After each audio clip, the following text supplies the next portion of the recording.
आज की वीडियो का ऑब्जेक्टिव क्वेश्चन आंसर सेशन है जी, आपसे जो शेयर करना है। इसमें दो हिस्सों में हम सेशन करेंगे। सबसे पहले तो कुछ टैक्सेस के जो अपडेट्स हैं जो मेरे पास है वो मैं शेयर करूँगा, और उसके बाद फिर आपके जो क्वेश्चन आंसर सेशन होंगे वो भी हम क्वेश्चन भी आपके इसमें लेंगे। तो सबसे पहले जी वो अभी जो हॉट टॉपिक चल रहा है उसके बारे में बात करते हैं। Filing of income tax return of companies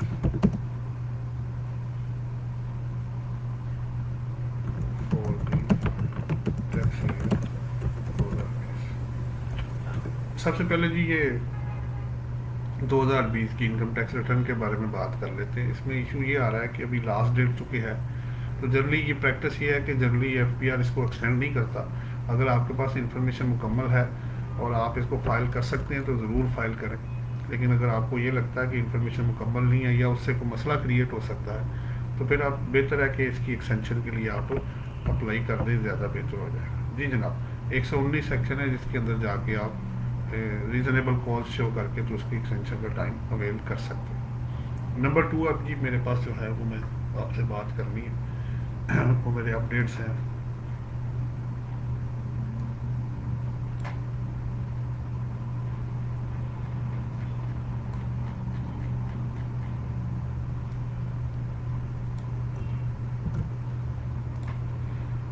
ji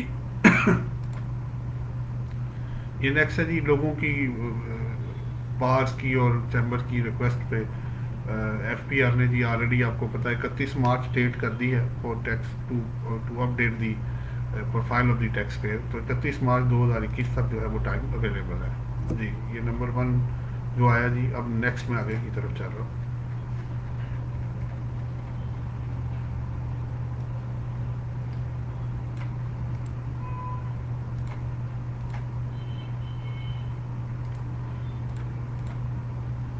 next है जी एक अच्छी खबर है, सुनने में यही आ रहा है जी कि जो डेवलपर्स और बिल्डर्स की डेट है वो 31 दिसंबर 2020 से बढ़ा के 30 जून 2021 की जा रही है। तो अभी इसका जो सर्कुलर या जो भी नोटिफिकेशन आता है उससे पता चल जाएगा।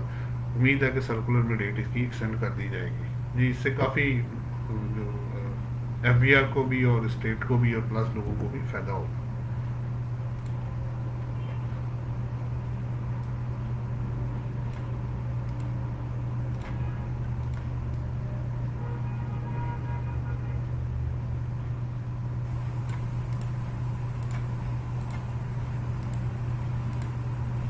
नेक्स्ट है जी एफपीआर ने पोर्टल पे अपने फैसिलिटेट किया है आपके प्रोफाइल को अपडेट करना कैसे है। तो उसके उसमें इंफॉर्मेशन तो आपको पता है, यूटिलिटी के बिल्स हैं, बैंक अकाउंट्स हैं, अब एड्रेसेज हैं, मैन्युफैक्चरिंग फैसिलिटीज़ है, वो सारा कुछ उन्होंने मांगा हुआ है जिसकी डेट वो ऑलरेडी एक्सटेंड कर चुके हैं। तो ये एक आप ई पोर्टल पे जाके एफबीआर के उस फैसिलिटी का एडवांटेज भी ले सकते हैं।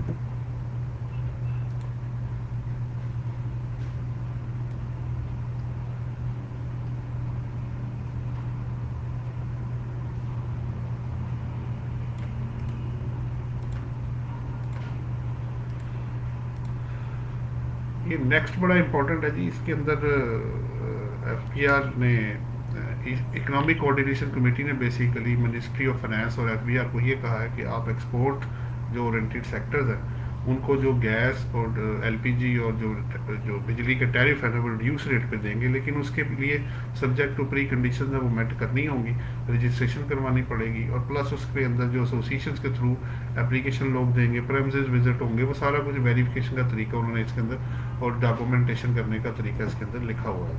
तो इससे काफ़ी फ़ायदा हो जाएगा एक्सपोर्टर्स के लिए जो कि ओबियसली एक्टिव टैक्स पेयर की लिस्ट में होगा। उसके अलावा मैं आगे देखता हूँ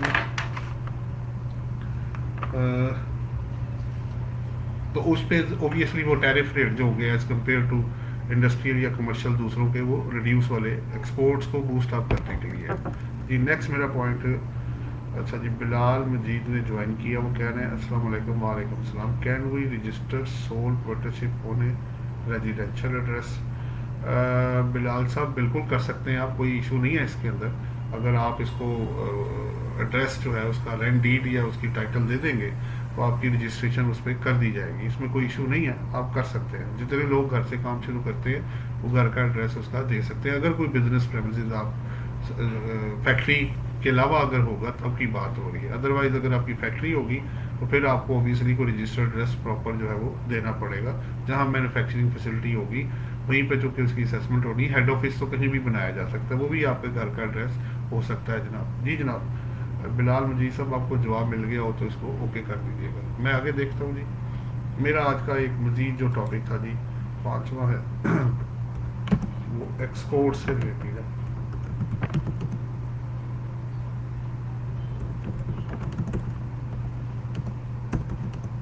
अंडर दी टैक्सेशन लॉज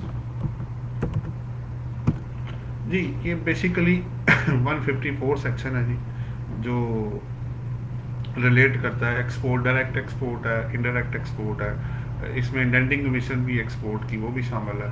तो ये फाइनल डिस्चार्ज का है सेक्शन। अगर आप इसमें नॉर्मल टैक्स रजीम में जाना चाहते हैं तो आप इसमें ऑप्शन दी हुई, आप उसको अवेल करके उसमें जा सकते हैं, लेकिन उतना ही टैक्स जो कटा होगा वो आपका मिनिमम टैक्स बन जाएगा, वो तो फिर भी आपको देना पड़ जाएगा। अच्छा, बिलाल मजीद कह रहे जी थैंक यू, चले आपका शुक्रिया जनाब, आप हमारे साथ हैं।